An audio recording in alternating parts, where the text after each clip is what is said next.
দেখুন বন্ধুরা, ডাকিংটা কীভাবে তৈরি হচ্ছে আপনারা দেখতে থাকুন। আমাদের খোকনদা এটা তৈরি করছে। এটার মধ্যে দিয়ে ঠান্ডা হাওয়া যাবে এসি কোচের মধ্যে। এই একটা বানিয়ে ফ্রেম লাগিয়েছে, আর একটা ফ্রেম তৈরি করবে। খোকনদা আমাদের আঠা লাগিয়ে এটা রেখে দিয়েছিল শোকাতে। এখন দেখুন কীভাবে লাগাচ্ছে।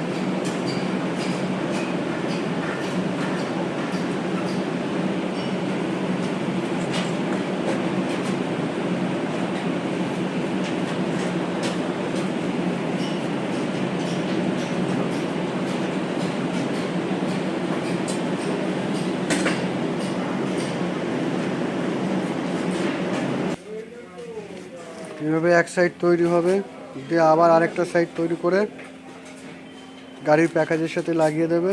এর মধ্যে দিয়ে ঠান্ডা হওয়া যাবে এসির মধ্যে।